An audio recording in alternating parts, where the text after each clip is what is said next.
Allah wabarakatuh. Alhamdulillahirrabbilalamin. Wassalatu wassalamu ala ashrafil anbiya wal mursalin Sayyidina wa maulana Muhammad wa ala alihi wa sahbihi ajma'in. Bapak-bapak, ibu-ibu dan saudara-saudara sekalian, Alhamdulillah kita dipertemukan kembali dalam rangka mencari cara bagaimana kita bisa hidup bahagia di dunia dan di akhirat. Beberapa pertemuan yang lalu kita sudah mempelajari tentang apa-apa yang menghambat kita dalam rangka mencari kebahagiaan itu. Dan pagi ini masih ada satu hal lagi yang kalau kita tidak mengatasinya itu akan menghambat usaha kita mencari kebahagiaan.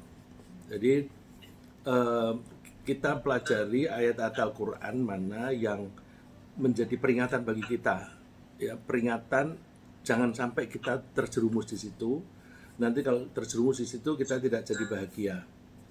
Besok kalau ini hal-hal yang menjadi hambatan itu sudah ya relatif sudah selesai kita bahas. Nanti kita insya Allah membahas stimulus ya, atau motivasi-motivasi yang mendorong kita untuk lebih cepat maju ke kebahagiaan ya. Lagi konsep kebahagiaan kita adalah bahagia dunia akhirat. Oleh karena itu kita nanti mempelajari hal-hal apa yang bisa mendorong kita untuk menjadi ringan rasanya mengejar kebahagiaan itu, dan jalannya pun mudah-mudahan jalan yang tepat sehingga kita bisa mendapatkan kebahagiaan dunia akhirat.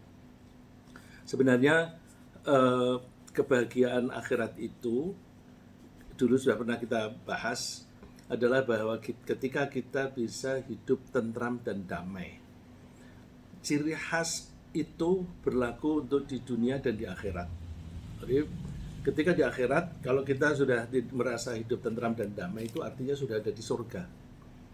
Nah, indikasi itu bisa kita rasakan ketika kita di dunia. Kalau kita mengikuti jalan yang benar, track yang kita ikuti itu track yang menuju kepada kebahagiaan di akhirat, maka di dunia pun kita sudah mendapatkan kebahagiaan dalam bentuk ketentraman hati, hidup tenang, sejahtera, dan bahkan barokah melimpah. Jadi bukan yang kita cari kebahagiaan itu bukan yang merupakan siksaan di dunianya, ini tersiksa, kemudian makin tersiksa di dunia, besok makin baik di akhirat. Enggak. Kita cari di dunia pun kita sudah bisa mencicipi, merasakan kenikmatan yang ditawarkan besok di akhirat. Nah, pagi ini saya ingin membahas salah satu di antara yang menghambat kita untuk menggapai kebahagiaan adalah rasa malas. Ya. Saya memulainya itu pakai rasa malas ya. Rasa itu kan berarti mental software. Karena mental itulah yang nanti akan mempengaruhi perilaku kita. Kalau mentalitas kita sudah mental malas, maka kita sulit menggerakkan kita untuk berbuat sesuatu. Kalau itu kebetulan orang lain yang malas, kita bisa menggerakkan orang itu dengan mencambuk. Saya pakai istilah mencambuk itu kalau bahasa kasarnya untuk binatang. Itu kalau kita ingin kuda, sapi berjalan, itu kita cambuk. Kalau gajah dipukul pakai palu. Nah, itu manusia yang malas itu juga kecenderungannya baru mau bergerak kalau dicambuk. Tentu cambuknya tidak pakai cambuk, tidak pakai palu, tapi pakai hal-hal atau peristiwa-peristiwa yang menyebabkan dia merasakan sakitnya sesuatu atau tidak enaknya sesuatu, sehingga dia berusaha meninggalkan rasa tidak enak itu dengan cara bergerak. Ya. Misalnya kalau yang mencambuk Allah, seorang orang itu dibikin miskin, nggak ada yang dimakan, lalu dimarah-marahi oleh istri, diomeli sana sini, Terus dia karena merasa tidak enak di omel-omeli, lalu dia, ya deh aku bekerja deh. Nah itu omel-omelan istri itu cambuk, dan lapar itu sendiri juga cambuk. Ya. Oleh karena itu kita jaga jangan sampai kita malas.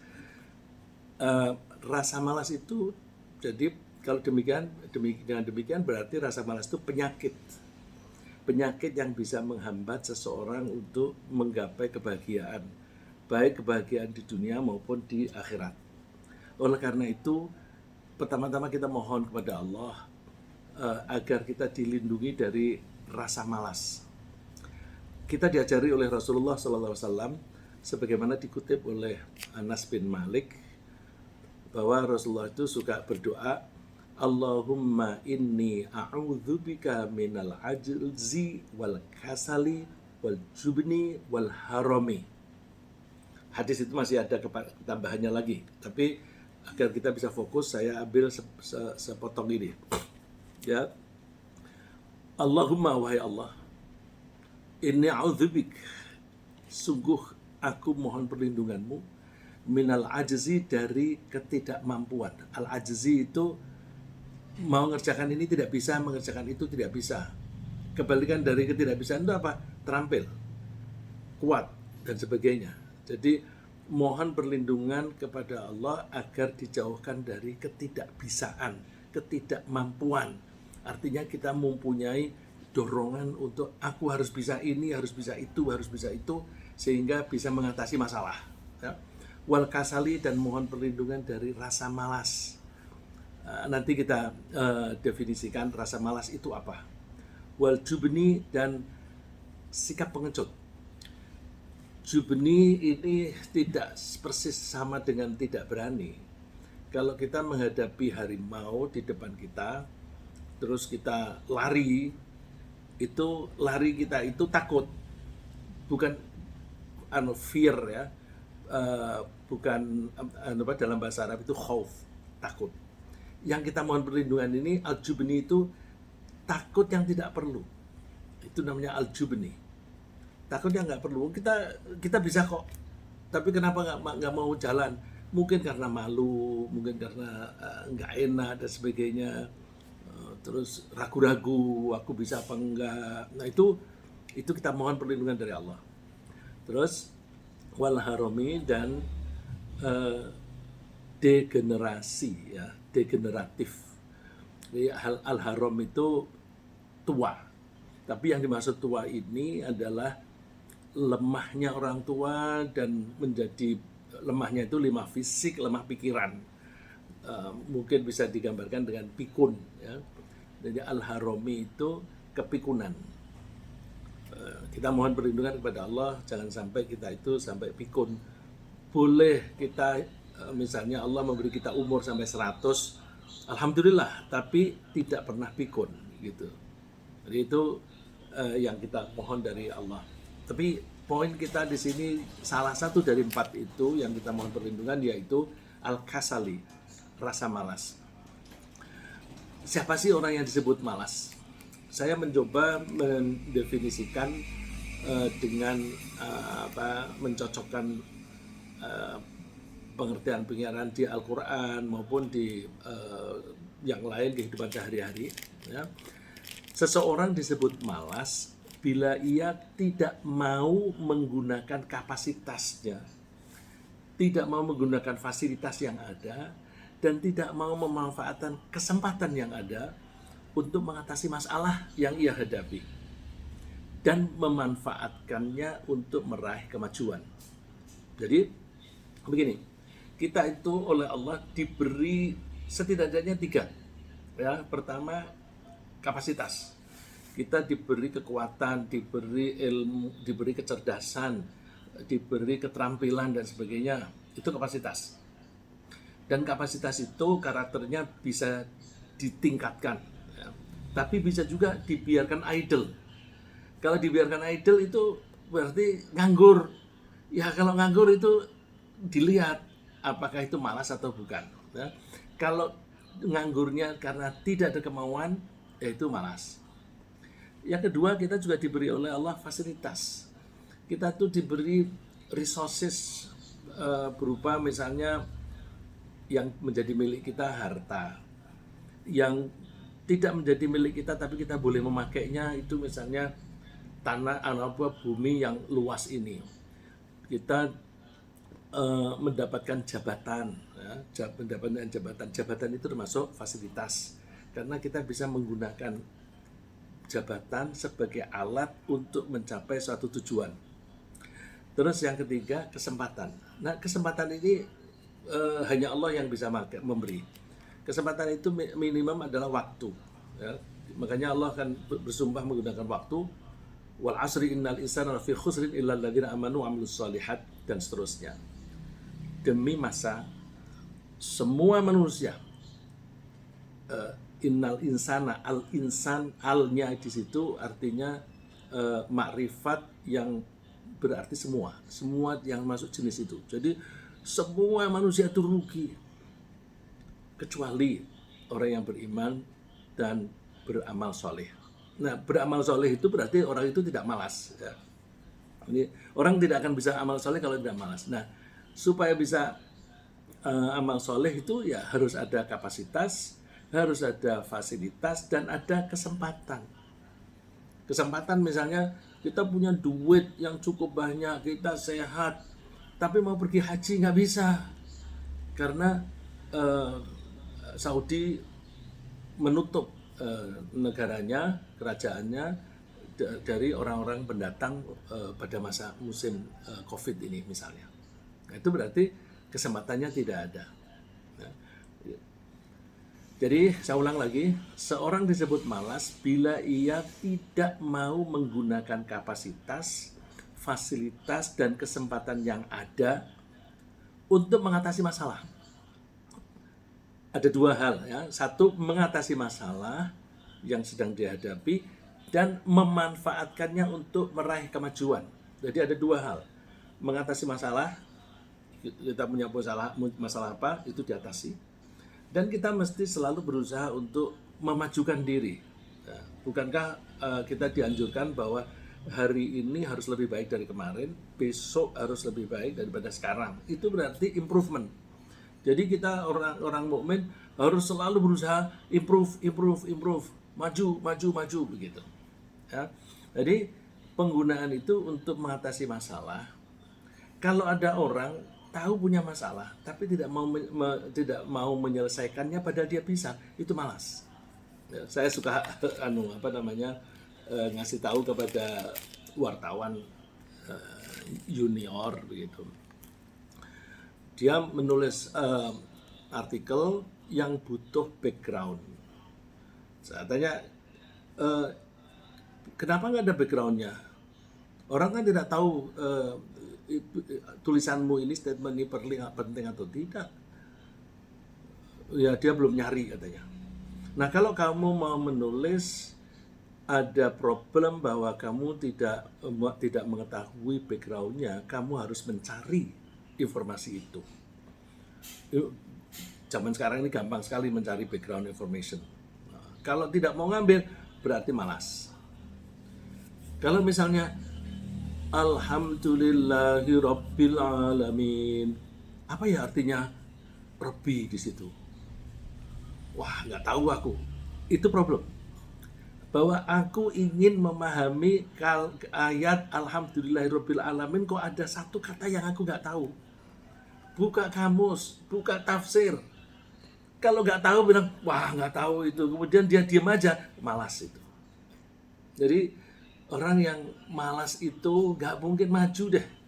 Karena dia tahu bahwa dia punya keterbatasan berupa problem itu, tapi dia nggak mau nyingkirin problem itu. Gimana mau maju? Ya.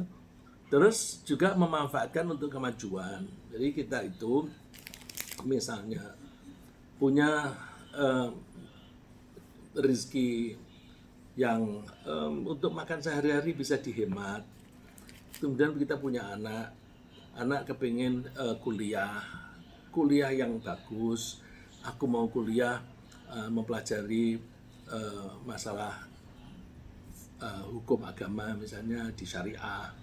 Aku mau kuliah mau menjadi dokter supaya aku bisa menolong orang misalnya. Itu kalau kita punya duit. Tapi wah, kalau kamu masuk ke dokteran biayanya banyak. Nanti kita jangan-jangan nggak ada yang dimakan nanti. Padahal duit ada. Kalau dia tidak mau memanfaatkan itu berarti malas.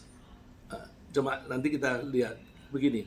Kalau kita tidak mau menggunakan resources berupa tenaga dan hal-hal yang fisik, itu namanya malas. Tapi kalau resources itu berupa uang, kita tidak mau memakai uang itu namanya kikir. Jadi kikir dan malas itu sama, sejajar. Sama-sama tidak menggunakan resourcesnya. Cuma kalau malas itu lebih ke tenaga, pikiran. Kalau kikir itu lebih ke harta atau uang. Kalau sayang menggunakan tenaganya untuk mengatasi masalah, itu namanya malas. Kalau sayang duitnya untuk mengatasi masalah, itu namanya kikir. Saya tadi bilang sayang menggunakan tenaganya, ini mirip dengan orang kikir. Orang kikir itu kan dananya tidak dipakai, dicadangkan supaya nanti bisa dipakai untuk mengatasi masalah yang akan datang. Orang malas itu mau pergi ke masjid begitu, dia aku kan seharian bekerja. Kalau aku pergi ke masjid nanti aku capek. Kalau aku capek nanti kemampuanku untuk bekerja berkurang. Jadi dia memilih tidur lagi, ya, tidur lagi untuk mencadangkan tenaganya untuk nanti bekerja, tidak mau menggunakan tenaganya untuk ke masjid. Jadi mirip kan? Ini tidak mau menggunakan tenaganya untuk mengatasi masalah dan maju. Yang ini tidak mau menggunakan duit untuk mengatasi masalah dan maju. Ya, jadi saya ulang lagi, yang namanya kapasitas itu kemampuan seseorang baik secara fisik maupun mental. Fasilitas adalah sarana atau perlengkapan yang bisa dimanfaatkan untuk melaksanakan suatu pekerjaan. Sedangkan kesempatan adalah keadaan atau kejadian yang mendukung, ya, yang mendukung dilaksanakannya suatu pekerjaan. Di dalam Al-Quran, kemalasan seringkali dipertentangan dengan jihad. Jihad itu artinya kerja keras. Nah, kebalikan dari kerja keras ya malas. Oleh karena itu di dalam Al-Quran itu seringkali yang didorong oleh Allah itu jihad. Cuma orang seringkali salah paham, mengartikan jihad dalam arti sempit. Jihad itu kerja keras. Kalau kita mau sholat jamaah di masjid itu butuh jihad. Karena bangunnya nggak boleh terlambat. Kalau sholatnya di rumah kan waktu subuh masih agak longgar. Tapi kalau mau ke masjid kan nggak bisa. Enggak, aku harus cepat, nanti terlambat. Dan itu kalau dilakukan secara rutin itu lebih berat. Makanya pergi ke masjid saja itu butuh kerja keras. Dan itu kalau tidak dilaksanakan oleh orang yang punya kemampuan, itu namanya malas. Ya. Jadi jihad yang saya maksud adalah kerja keras menuju atau mengikuti jalan Allah. Jadi kalau orang bekerja dalam rangka melaksanakan tugas dari Allah, apa itu? Ya bekerja untuk mencari nafkah yang diwajibkan oleh Allah untuk memberi nafkah kepada keluarga. Nah, itu baru bekerjanya itu termasuk jihad. Tapi kalau bekerja hanya sekedar cari makan, itu bukan jihad. Itu instinktif saja, karena binatang pun kalau lapar juga cari makanan. Ya, kembali jadi kemalasan di dalam Al-Quran itu biasanya dipertentangan dengan jihad yang berarti bekerja keras mengikuti jalan Allah, dan tidak harus berarti perang. Nah, perang itu hanyalah jalan terakhir jika jihad kita itu terpaksa dilakukan karena diperangi orang. Mau melaksanakan kegiatan ibadah kok dihalang-halangi. Lihat, kalau menghalang-halanginya hanya dengan sekedar memberi palang aja atau apa, di palang di gangnya dan sebagainya, itu gampang diatasi. Tapi kalau kemudian dilarang melakukannya, ya itu maka, dan melarangnya itu dengan ancaman bunuh, maka kita mesti membela diri. Nah, membela diri ketika kita akan dibunuh itu namanya perang. Ya. Karena bahasa Arabnya perang itu kan qatala. Qatala itu artinya saling membunuh. Orang Islam tidak boleh membunuh duluan. Orang Islam hanya boleh membela diri. Nah, ketika kita akan dibunuh, dia berusaha membunuh, kita berusaha membela diri. Membela diri itu kalau memang harus membunuh, ya membunuh. Maka bahasa Arabnya qatala, ya. Saling berusaha membunuh. Nah, itu hanya kalau terpaksa. Kalau nggak terpaksa seperti keadaan saat ini, nggak ada alasan untuk perang.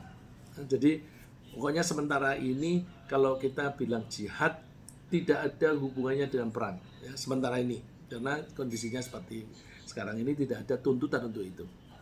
Nah, orang-orang yang malas itu lebih menyukai duduk-duduk tanpa melakukan suatu perjuangan. Nah, yang seringkali digambarkan di Al-Quran, kerja keras itu yang ekstrim yaitu perang, yaitu perang. Tapi kita terapkannya ini dalam keadaan damai. Ya, dalam kehidupan sehari-hari pokoknya jihad itu melakukan tugas di jalan Allah. Nah, digambarkan di Al-Quran, farihal mukhallafuna bimaq'adihim khilafa Rasulillah wa karihu ayyujahidu bi amwalihim wa anfusihim fi sabilillah. Orang-orang yang tidak mau berangkat perang itu, mereka lebih suka duduk-duduk. Nah, duduk-duduk itu kan berarti membiarkan tenaganya idle. Khilafah Rasulillah, mereka itu membelakangi, artinya tidak mau mengikuti Rasulullah, dan mereka tidak suka wakarihu, mereka tidak suka bekerja keras bi amwalihim wa anfusihim, dengan menggunakan harta mereka dan jiwa mereka. Nah, ini tadi, ini kalau dorongan ini kepada untuk melaksanakan tenaga itu bi anfusihim, hubungannya dengan rajin, atau kalau sebaliknya malas. Kalau dengan harta itu berarti murah hati, kebalikannya adalah kikir. Ya. Mereka mengatakan gini, ngapain kamu perang? Panas begini. Ini konteksnya itu perang Hunain. Ya. Rasulullah mau berangkat perang, perjalanannya itu bisa 20 hari, 20 malam, musimnya musim panas. Nah, mereka mengatakan, ngapain perang? Ini panas-panas begini. Terus turun wahyu, katakan bahwa neraka jahanam itu lebih panas daripada panasnya terik matahari, semacam ini. Mereka saja tidak paham. Jadi, kalau kita terapkan, kalau kita menghadapi problem untuk melaksanakan suatu pekerjaan dengan tujuan tertentu, maka fokus kita di tujuan. Kita yakini bahwa tujuan kita itu value-nya tinggi, ya, nilainya tinggi. Maka kalau kita menganggap ini value-nya tinggi, ada problem apapun kita anggap ini kecil. Karena ini lebih kecil daripada target yang kita capai, maka kita punya kemampuan dan punya kesungguhan hati untuk mengatasi ini sebesar apapun. Karena sebesar apapun problem ini itu kalah besar dibanding dengan target. Kalau kita bisa begitu, nanti kita bisa mudah mengatasi masalah. Ini kan banyak sekali contoh itu suami istri. Mereka kepengen hidup bahagia, tapi ketika ada problem sedikit aja udah berantem. Wah, ini berantem, lama-lama berantemnya makin intens, lalu cerai. Nah, itu karena mereka tidak punya visi yang jelas bagaimana konsep hidup bahagia dalam berkeluarga itu. Maka Orang semacam itu cengeng gitu. Problem kecil aja udah jatuh gitu. Ya. Atau setidaknya orang yang malas itu, kalau tadi kan berhenti duduk-duduk, setidaknya itu lelet. Wa inna minkum laman la yubatti'an, itu bisa dilihat di surat 4 ayat 72. Di antara kalian pasti ada orang yang berlambat-lambat. Sehari-hari kita lihatlah ada orang yang pergi ke masjid itu berlambat-lambat, nggak sungguh-sungguh. Ya udah berangkat tapi lelet, nanti terlambat, kan bisa masbuk dan sebagainya. Ada yang seperti itu. Fa in asabatkum musibah, nah kalau ada orang yang ikut berjuang kok mendapatkan bencana, mereka bilang, untung aku nggak ikut kamu, jadi aku nggak mendapatkan bencana, tidak mati dan sebagainya. Ya. Saya teruskan, sedangkan jihad atau kerja keras itu memerlukan jiwa sebagai kapasitas dan dukungan harta sebagai fasilitas. Jadi ketika kita berjihad, kita harus mengerahkan jiwa dan harta. Ya, jiwa dan harta. Ini bisa kita lihat di surat At-Taubah ayat 20. Alladzina amanu wa hajaru wa jahadu fi sabilillahi bi amwalihim wa anfusihim a'dhamu darajatan 'indallah. Wa ulaika humul faizun. Orang yang beriman dan mau berhijrah, hijrah dalam konteks dulu pindah dari Makkah ke Madinah. Pindah dari daerah berbahaya menuju ke daerah aman. Hijrah zaman sekarang tidak seperti itu, zaman damai seperti ini. Hijrah itu meninggalkan kebiasaan buruk, pindah ke kebiasaan baik. Ya. Biasanya malas, terus pindah ke yang rajin. Wajahdu fi sabilillah, dan mereka itu bekerja keras di jalan Allah. Menggunakan apa? Bi amwalihim wa anfusihim, menggunakan harta mereka dan jiwa mereka. Orang-orang yang semacam itu, a'dhamu darajatan 'indallah. Derajatnya itu lebih unggul. Ya. Di sini pakai kata a'dham, azim, agung. Ya. Jadi derajat itu bisa digambarkan sebagai tinggi atau agung. Wa ulaika humul faizun, dan mereka itulah orang-orang yang beruntung. Nah, beruntung itu termasuk kebahagiaan. Jadi kalau kita ingin bahagia, terapkan ayat ini. Beriman pada Allah dengan penuh keyakinan, terus kemudian kita tinggalkan kebiasaan buruk, menuju ke kebiasaan baik, yang sesuai dengan tuntunan Allah, fisabilillah. Gunakan kemampuan kita secara optimal, ya, secara optimal, maksimal. Kalau kita punya tenaga kita pakai, punya kecerdasan kita pakai, punya harta kita pakai.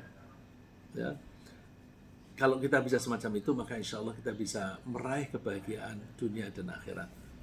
Nah, dari pembahasan tersebut, kita bisa memahami bahwa orang yang tidak mau mengerahkan dirinya, tidak mau mengerahkan tenaganya untuk bekerja keras, untuk mengatasi masalah dan mencapai kemajuan, disebut malas. Dan orang yang tidak mau mengerahkan hartanya itu disebut kikir. Kikir ini bisa kita baca di ayat terakhir surat Muhammad. Ha antum haula itu ta'una litunfiqu fi sabilillah. Itulah kamu diajak untuk menggunakan atau mendermakan hartamu di jalan Allah. Tapi di antara kalian ada yang kikir. Jadi perjuangan itu butuh logistik. Logistik itu butuh duit. Maka kita harus menggunakannya. Kalau kita ingin anak kita menjadi sarjana, itu butuh duit. Kalau kita sayang duit, lebih suka beli mobil, ngutang. Lalu terus setiap bulan harus membayar cicilan itu, tidak sanggup membiayai kuliahnya anak. Itu cara berpikir yang salah. Cara berpikir yang salah. Karena dia justru menggunakan hartanya untuk mencari problem. Dia menggunakan duitnya yang sedikit itu untuk down payment. Terus problemnya apa? Utangnya itu harus dicicil. Mestinya duit itu untuk mengatasi masalah. Jadi jangan utang lah. Beli aja mobil yang bisa dipakai, yang handal, untuk mengatasi masalah sehari-hari butuh transportasi. Orang yang pelit itu sebenarnya pelit untuk dirinya sendiri. Wa may yabkhal fa inna ma yabkhalu an nafsih. Orang yang kikir ya sebenarnya kikir untuk dirinya sendiri, rugi sendiri, ya. Orang yang malas juga begitu, merugikan diri sendiri gitu. Oleh karena itu kita perlu menghindari atau mengatasi rasa malas pada diri kita sendiri sehingga kita bisa hidup bahagia. Bahagia itu artinya terbebas dari masalah dan selalu menikmati kemajuan. Cara menghindari kemalasan harus dimulai dulu dengan memahami apa yang menjadi penyebab kemalasan. Jadi ini kalau ada Bu Nuni misalnya, dia ahli problem solving. Kalau ada masalah itu sebenarnya gejala saja. Gejala yang merupakan akibat. Kalau kita ingin mengatasi masalah, kita cari dulu rootnya, akarnya. Yang menjadi masalah itu apa? Jadi kita cari upstreamnya, karena problem itu downstream. Kalau sudah ketemu akarnya atau hulunya, itu kita atasi, otomatis nanti problemnya hilang. Ya, jadi kita cari penyebabnya, kemudian penyebabnya itu kita singkirkan.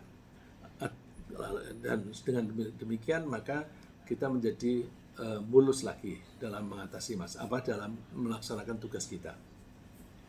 Ada beberapa hal yang menyebabkan kemalasan. Saya mencoba mengidentifikasi beberapa, tentu masih banyak lagi, ya. Tapi antara lain adalah tidak memahami adanya masalah. Ini penyakit yang Masya Allah, bagaimana caranya? Dia sendiri gak nyadari bahwa dia itu punya masalah. Kalau dia tidak menyadari punya masalah, bagaimana mau mengatasinya? Gitu. Jadi kalau misalnya ini ekonomi terpuruk, kenapa? Ya karena dikorupsi. Karena dikorupsi lalu terus kemampuan negara untuk mengatasi ekonomi menjadi terbatas. Untuk kemampuan negara untuk membayar utang terbatas. Akhirnya kita terpuruk. Nah, kalau ini tidak disadari, kapan kita ini terbebas dari utang, terbebas dari masalah, dari kemiskinan?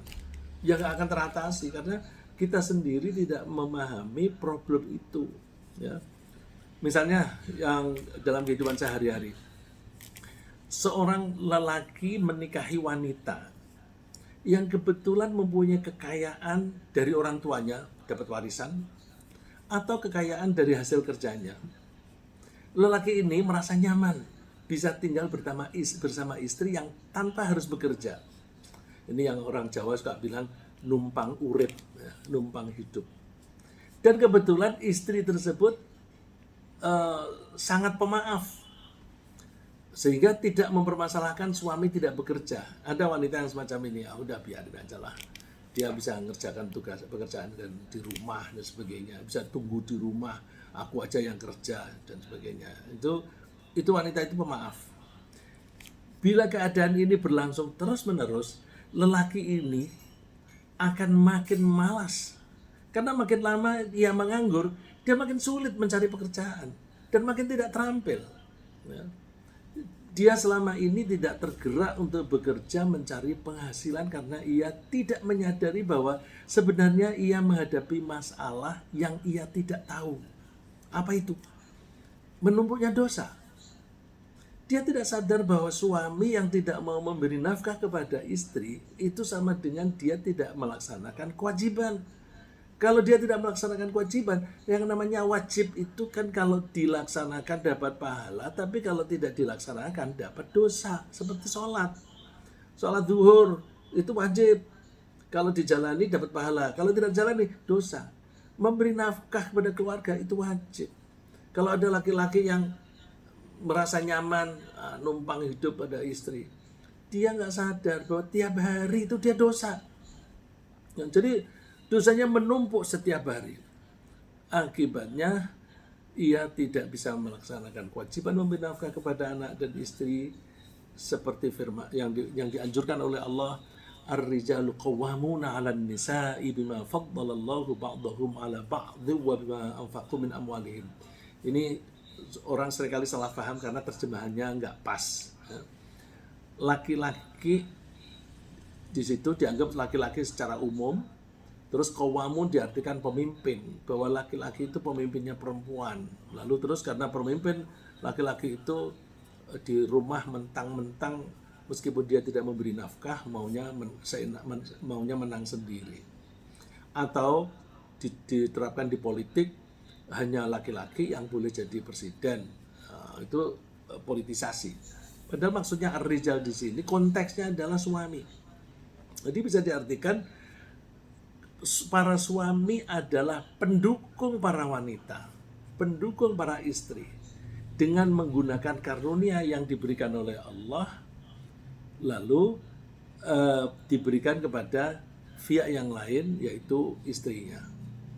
Dan karena laki-laki itu mendapatkan derajat yang lebih tinggi karena telah memberi nafkah atau memberikan sebagian dari harta mereka untuk para istri. Jadi kalau dia tidak menyadari bahwa dia dosa tiap hari, ya dia santai aja. Gitu. Kewajiban memberi nafkah kepada istri itu banyak dalilnya. Misalnya lagi di surat Al-Baqarah ayat 232, wa 'alal mauludi lahu rizquhunna wa kiswatuhunna bil ma'ruf. Seorang laki-laki yang karena nikah dengan istri lalu istri melahirkan anak si laki-laki tadi, ya kan? Ini istilahnya wanita ini melahirkan bayi untuk suaminya karena bibitnya kan dari suami. Nah, karena wanita ini hamil dan mengurusi anak, menyusui dan sebagainya itu untuk anaknya laki-laki, maka laki-laki itu harus memberi nafkah. Rizquhunna wa kiswatuhunna bil ma'ruf, memberi makan dan memberi pakaian kepada istri meskipun sudah dicerai, ya. Konteksnya ayat ini sudah dicerai pun maka laki-laki itu harus memberi nafkah kepada ibunya anak-anak. Karena anak-anak itu kan kalau ditanya itu siapa? Fulan bin bapaknya itu tadi. Jadi berarti dia anaknya bapaknya. Maka bapak itu harus memberi nafkah kepada orang yang merawat anak ini, yaitu ibunya. Tapi prakteknya di Indonesia ini enggak, seringkali tidak dilepaskan begitu saja, tidak ada tanggung jawab. Boro-boro kepada istrinya, pada anaknya pun juga seringkali tidak diberi. Banyak ayatnya, saya khawatir waktunya habis. Terus cara mengatasi masalah semacam ini, masalah dalam hal ini kemalasan itu munculnya karena tidak adanya pemahaman tentang adanya problem. Caranya yaitu mempelajari apa saja yang diwajibkan oleh Allah. Jadi coba aja pelajari apa yang diwajibkan oleh Allah. Nah, kalau Allah mewajibkan itu pasti sesuai dengan tuntutan naluriah kita sebagai manusia. Ya. Mempelajari apa saja yang diwajibkan oleh Allah kepada kita agar kita tidak terjerumus dalam dosa yang berkelanjutan. Yang kedua, penyebab kemalasan tidak memiliki pengetahuan tentang cara mengatasi masalah. Tahu ada masalah, tapi tidak tahu bagaimana cara mengatasinya. Cara yang paling baik untuk mengatasi kasus semacam ini yaitu mendengarkan nasihat. Kalau nggak ada orang memberi nasihat, tanya. Ya, kan kita diberi mulut untuk bertanya. Supaya kita mendapatkan nasihat atau pengarahan dari pihak lain. Pihak yang paling kompeten memberi nasihat adalah pencipta kita, yaitu Allah. Maka kalau kita mau mencari nasihat, tanya kepada Allah. Tanyanya gimana? Kan Allah sudah berfirman, baca bukunya. Ya. Kita penasihat yang paling bagus adalah pencipta karena dia pasti adalah yang paling mengetahui seluk-beluk keadaan dan urusan kita. Karena dia yang menciptakan. Nasihat sang pencipta itu bisa kita peroleh dari firman-Nya di Al-Quran. Atau nasihat dari Nabi Muhammad. Karena Nabi Muhammad itu diutus oleh Allah. Ya, ini saya ambilkan ayat yang sekaligus menunjukkan kitabnya dan juga rasulnya. Walaqad anzalna ilaikum ayatin mubayyinatin wa mathalan minal ladzina khalu min qablikum wa mau'izatan lil muttaqin.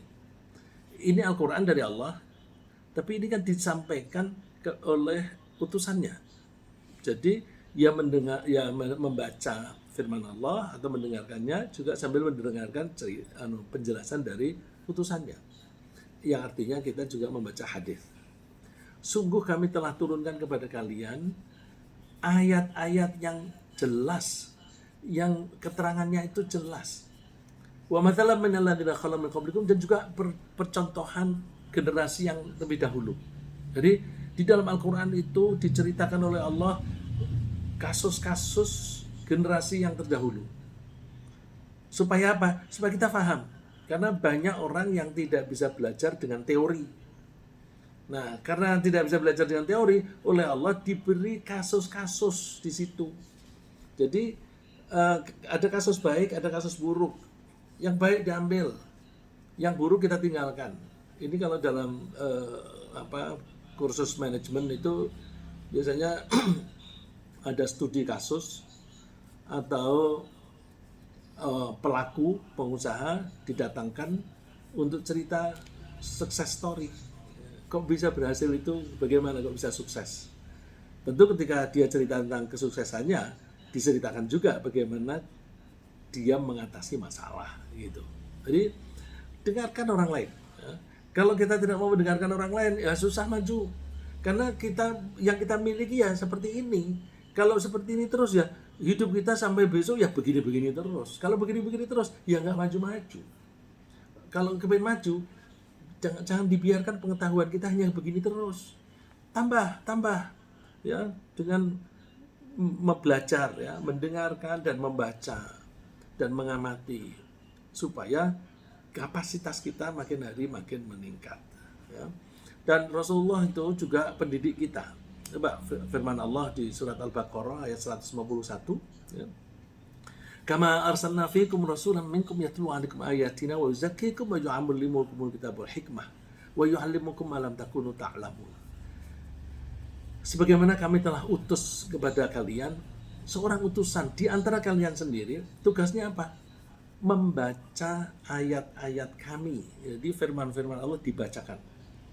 Terus wa yuzakkikum, dan mengusahakan supaya membersihkan kalian. Artinya kalian melakukan suatu kesalahan-kesalahan, semua kesalahan itu mengotori jiwa. Ya. Kalau itu ditinggalkan, maka itu bisa bersih. Wa yu'allimukumul kitab, dan Nabi itu mengajari kamu kitab. Kitab di sini bisa berarti Al-Quran, bisa juga tulis menulis. Ya. Tapi tentu di sini lebih tepatnya itu kitab Al-Quran. Wal hikmah, dan Rasul itu mengajari kamu kebijaksanaan. Masih tambah lagi, wa yu'allimukum ma lam takunu ta'lamun, dan mengajari kamu apa yang kamu dulunya tidak tahu.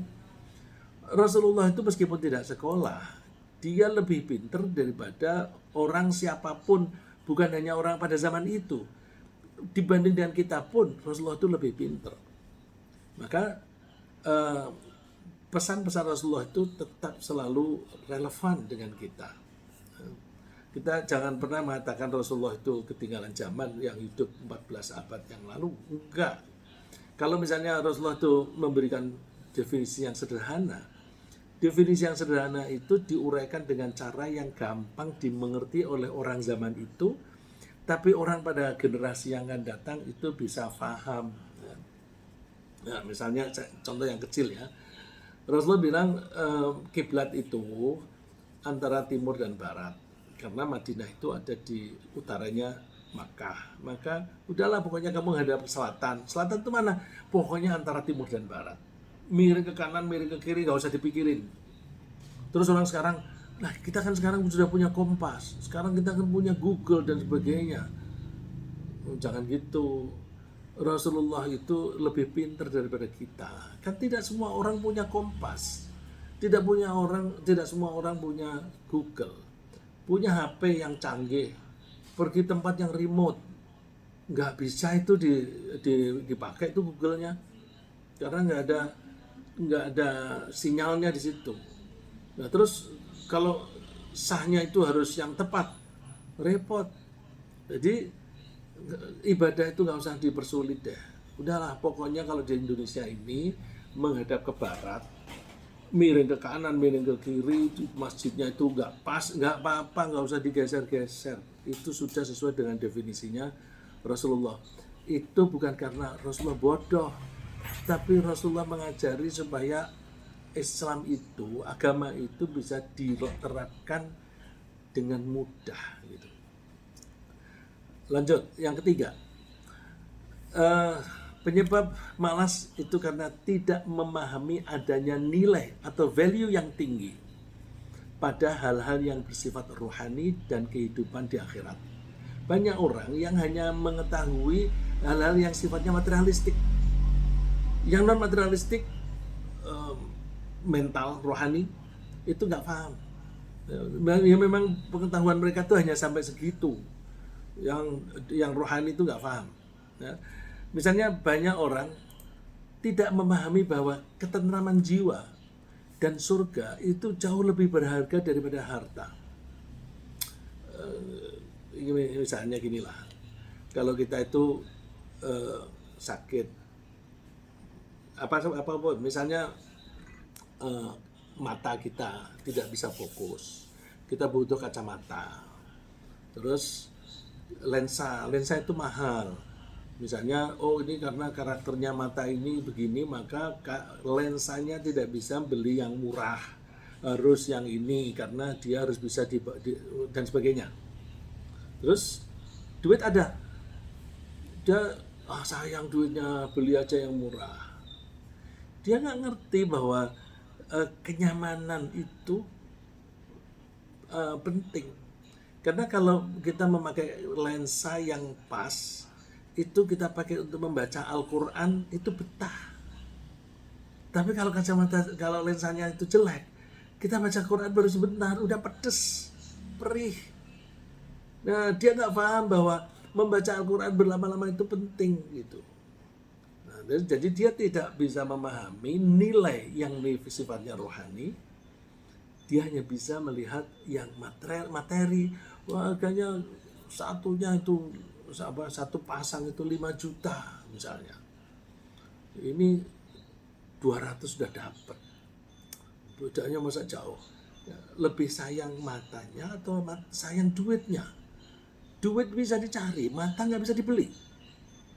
Kenapa nggak mengutamakan matanya? Itu yang sama-sama materi aja dia nggak bisa melihat, bisa membanding value, apalagi yang sifatnya rohani. Ya, untuk memahami hal ini memang dibutuhkan kecerdasan tinggi, karena ketentraman jiwa itu bersifat abstrak dan orang tidak bisa memahaminya kalau belum merasakan sendiri. Ketentraman jiwa itu nggak bisa lalu dijabarkan teori. Tentram itu ya dijalani. Makanya orang tuh heran, kok ada orang hidupnya sederhana begitu. Orang yang heran ini karena duitnya melimpah, yang beli apapun bisa. Dia menganggap orang yang sederhana ini tidak bisa mengatasi masalah. Dia tidak tahu bahwa orang yang sederhana ini jiwanya lebih tenang daripada yang duitnya banyak ini. Terus dia nggak bisa bayangkan, karena ketentraman itu hanya bisa diketahui oleh orang yang menjalaninya. Seperti lidah kita, asam itu kayak apa sih? Diuraikan nggak bisa. Kalau ingin tahu, cicipin. Jadi kalau ingin merasakan indahnya iman, jalani. Nggak bisa pakai teori. Ya. Untuk memahami kehidupan akhirat, kita membutuhkan kecerdasan yang jauh lebih tinggi lagi, karena ia adanya itu di masa yang akan datang dan baru bisa dibuktikan setelah kita mati dan dibangkitkan kembali. Kita nggak punya kesempatan untuk melihat buktinya. Itulah sebabnya banyak orang tidak mempercayai kehidupan akhirat, dan karenanya tidak bersedia menggunakan sumber daya yang dimilikinya termasuk jiwa dan hartanya untuk mencari ketentraman dalam kehidupan dunia dan surga di akhirat. Jadi mereka menyesal. Ada beberapa ayat di surat Al-Muddathir. Mereka yang di neraka ditanya, "Ma salakakum fi saqar?" Kok kamu bisa masuk neraka Sakor ini, kenapa sih? Nah, mereka mengaku, ya, orang di akhirat nanti tahu diri bahwa iya dulu aku begini. Qalu lam nakum minal musallin, dulu kami tidak sholat. Dulu kami tidak mau memberi makan kepada orang miskin. Dulu kami suka ngomong yang digerombol-gerombol orang, ngomongin yang jelek-jelek. Jadi suka ngerumpi. Dan dulu kami tidak percaya kepada hari kebangkitan, hari pembalasan. Sampai kami melihat bukti nyata, ya. Hatta atanal yakin, sama melihat bukti yang nyata berupa yang bisa membuat keyakinan itu. Tapi terlambat, sudah terlanjur masuk neraka. Jadi sayang orang yang tidak punya kecerdasan semacam itu. Dan alhamdulillah, insya Allah kita itu punya kecerdasan yang lebih. Buktinya kita mau belajar, mempelajari Al-Quran, ya semacam yang kita pelajari ini. Nah, yang keempat, orang bisa malas karena terbuai dengan kenyamanan hidup berupa kekayaan. Caranya gimana kalau kita tuh terbuai begitu? Harus banyak zikir. Harus banyak zikir. Jadi kenyamanan hidup dengan melimpahnya harta atau besarnya kekuasaan seringkali membuat seseorang lengah bahwa dia perlu mempersiapkan diri untuk menghadapi masalah yang akan datang, yaitu di akhirat. Yaitu pertanggungjawaban atas kenikmatan itu di hari pembalasan. Karena dia lengah atas problem di masa depan, ia cenderung bermalas-malasan, tidak mengerjakan hal-hal yang penting untuk mengatasinya. Ya. Terbuai itu bisa juga karena nikmatnya harta. Bisa juga harta itu seringkali tidak membuat nikmat, membuat capek. Karena dengan adanya harta itu kita harus membuatnya berjalan, ya, beroperasi, atau jangan sampai itu nilainya kurang, kalau bisa bertambah dengan kita investasikan. Akhirnya kita harus bekerja banyak. Jadi banyaknya harta membuat kita menjadi sibuk. Nah, itu berarti apakah orang yang semacam itu, ya, apakah orang kaya itu dia memperbudak hartanya, atau dibalik, hartanya yang memperbudak pemiliknya? Banyak orang itu terpaksa capek-capek gara-gara hartanya, karena hartanya banyak. Jadi akhirnya bukan dia yang memperbudak hartanya, tapi hartanya yang memperbudak.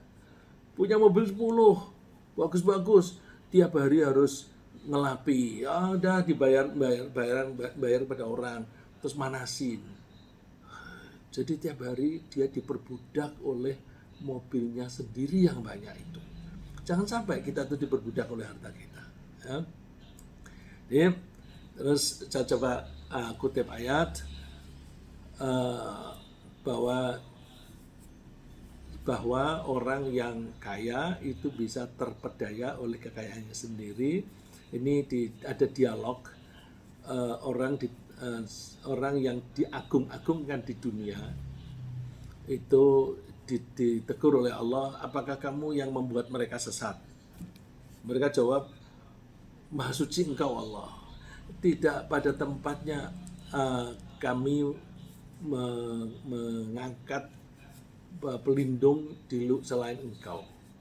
Yang terjadi adalah Engkau memberi mereka kesenangan berupa bekal kekayaan yang banyak, dan juga orang tua mereka, sampai mereka lupa kepadamu. Hatta nasul dzikra, sampai mereka lupa, tidak mengingat Engkau.